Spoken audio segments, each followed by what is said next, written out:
नमस्कार।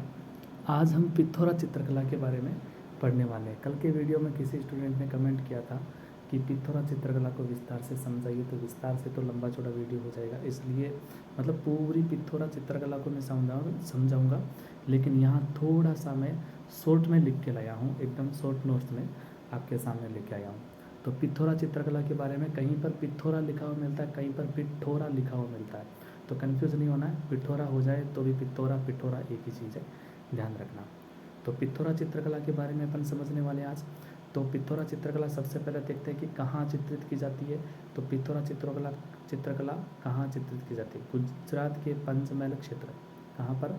गुजरात के पंचमहल क्षेत्र और मध्य प्रदेश में झाबुआ क्षेत्र। इन दो स्थानों पर यह पिथौरा चित्रकला का कार्य किया जाता है। किसके द्वारा किया जाता है? दूसरी बात आती है किसके द्वारा किया जाता है, तो राठौर भील समुदायों के द्वारा ये चित्र बनाए जाते हैं। किसके द्वारा बनाए जाते हैं? राठौर भील समुदाय के द्वारा बनाए जाते हैं। क्यों बनाए जाते हैं, किस उद्देश्य से बनाए जाते हैं, तो देखते हैं अपन। विशेष अवसर पर, कोई भी इनका त्यौहार होता है, कोई भी अच्छा कार्यक्रम होता है, तो विशेष अवसर पर ये चित्र बनाए जाते हैं। इनके अलावा कोई भी आभार व्यक्त करने के लिए भी ये चित्र बनाए जाते हैं। कहाँ पर बनाए जाते हैं? इन चित्रों का धरातल क्या होता है, तो इनके घरों की जो दीवारें होती है, इन दीवारों पर बड़े आकार में बनाया जाता है।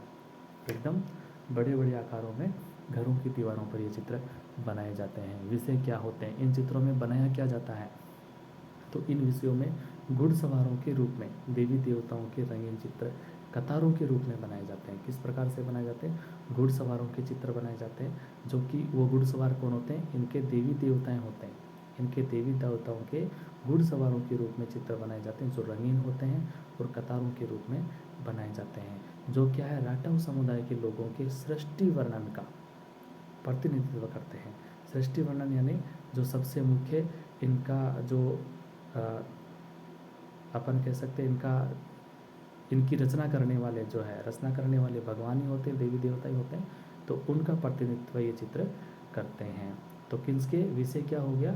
राठौर यानी जो पिथौरा चित्रकला, इसमें क्या बनाया जाता है? घुड़सवारों के रूप में इनके देवी देवताओं के और जो भी सामान्य जनजीवन होते हैं उनके भी ये चित्र, सामान्य जनजीवन के भी बनते हैं, देवी देवताओं के भी ये चित्र बनते हैं। ये देखिए, इसमें एक चित्र है, मैंने यहाँ साथ में जोड़ा है, ये चित्र देखो।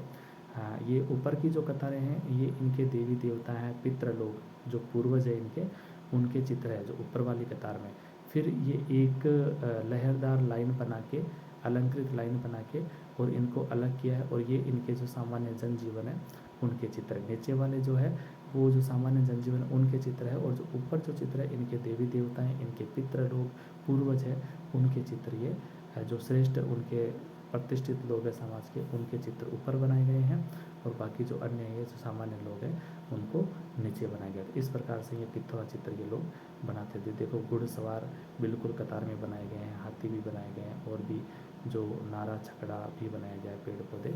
इस प्रकार से पिथौरा चित्रकार अपने चित्र बनाते थे। इसके बाद अपन देखते हैं इनकी विशेषता। यहाँ तक अपन ने देख ही लिया विषय तक, ठीक है। अब देखते हैं विशेषताएं।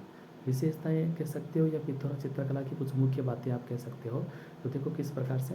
पहला पॉइंट है, सबसे ऊपर विश्व के देवता। सबसे ऊपर किसको बनाया गया? विश्व के देवता, स्वर्ग के प्राणी और पौराणिक जो प्राणियों का चित्रण, यानी सबसे ऊपर विश्व के देवता, सबसे श्रेष्ठ जो देवता होते हैं उनका चित्रण हुआ है। उनके साथ में जो स्वर्ग के प्राणी हैं, स्वर्ग के जो भी लोग हैं उनका चित्रण हुआ है। और पौराणिक प्राणियों का, पौराणिक मतलब जो पितृ लोग कह सकते हो, या इनके जो श्रेष्ठ लोग हैं उनके भी चित्र हुए हैं। ऊपर की कतार में मैंने अभी बताया था, एक लाइन से अलग करके ऊपर की जो कतार थी वो देवी देवताओं इनके जो पूजनीय होते हैं लोग, उनका चित्रण किया है। फिर क्या लिखा? अलंकृत लहराती रेखा नीचे के भाग को अलग करने के लिए। अभी देखा था अपन ने, ये अलंकृत, ये वाली रेखा, ये ऊपर तो जो स्वर्ग के प्राणियों के देवी देवताओं के चित्र है, फिर ये एक लहराती अलंकृत रेखा है जो नीचे के भाग को अलग कर रही है। इसके बाद क्या लिखा? नीचे पिथौरा समुदाय की वैवाहिक बारात जिसमें स्थानीय देवता, राजा, भाग्य की देवी के चित्र है। यानी जो नीचे जो पृथ्वी या सामान्य जो स्थानीय देवता होते हैं, भाग्य की देवी लक्ष्मी है, उनका चित्र नीचे किया गया है। ऊपर स्वर्ग से संबंधित है, ये भगवान से संबंधित, और नीचे जो इनके निजी जो भी बारात से संबंधित चित्र ये बनाए गए हैं। लिखा ना कि नीचे पिथौरा समुदाय की वैवाहिक बारात जिसमें स्थानीय देवता राजा भाग्य की देवी के चित्र है।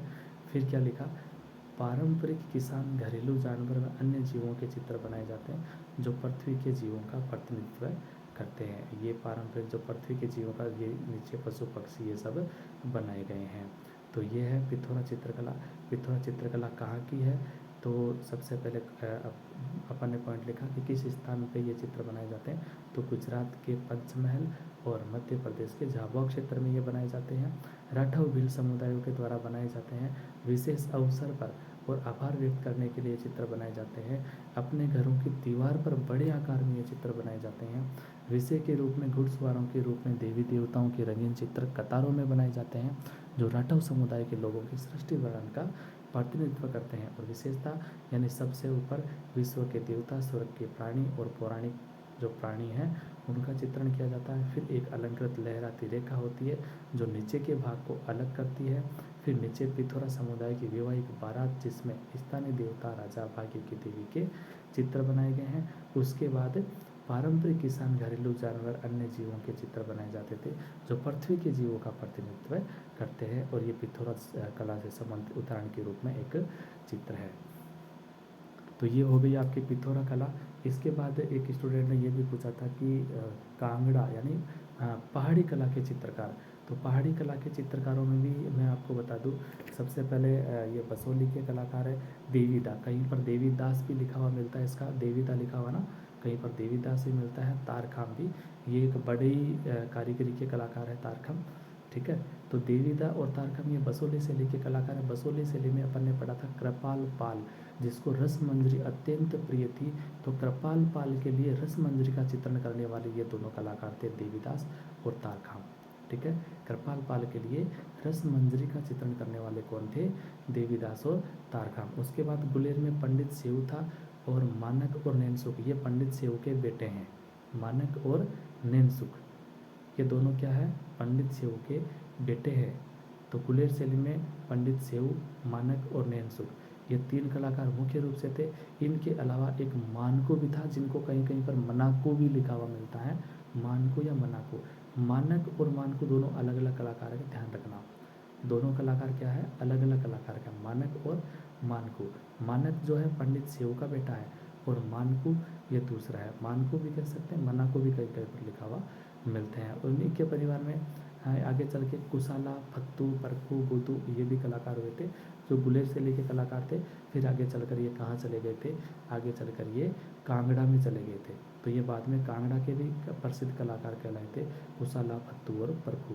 ये कांगड़ा शैली के भी प्रमुख कलाकार कहलाए थे। तो ये कलाकार है पहाड़ी शैली के, ठीक है। पहाड़ी शैली के सभी कलाकार पहाड़ी शैली के, देवीदास, तारखाम ये बसोली शैली के कलाकार है जो कृपाल पाल के लिए रस मंजरी का चित्रण किया था। फिर गुलेर में पंडित सेऊ और उनके बेटे मानक और नैनसुख थे।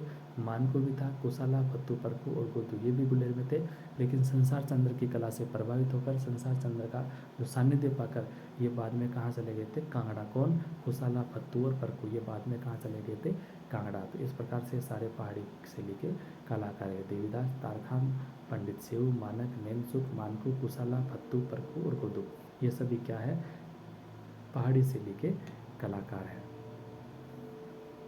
तो ये हो गया आपके पिथौरा कला भी हो गया और पहाड़ी शैली के कलाकार के बारे में पूछा था, तो ये भी मैंने आपको बता दिया। फिर भी अगर पूरे सिलेबस में कुछ भी समझ में नहीं आए तो कमेंट में लिखना, मैं और वीडियो आपको बना दूंगा। एग्ज़ाम से पहले तक मैं आपके लिए वीडियो बनाता रहूँगा। जो भी आपको कोई भी टॉपिक, कोई भी पॉइंट, कोई भी पार्ट आपको समझ में नहीं आ रखा है या समझ में नहीं आया है, पढ़ने में दिक्कत हो रही है, तो आप बिल्कुल कमेंट करके बता दीजिए, मैं आपके लिए वीडियो बनाता रहूँगा। और वीडियो देखने के बाद लाइक कर देना, कमेंट भी कर देना, और भी देख सके आपके भाई लोग तो शेयर भी कर सकते हो, लेकिन लाइक और कमेंट तो कर देना।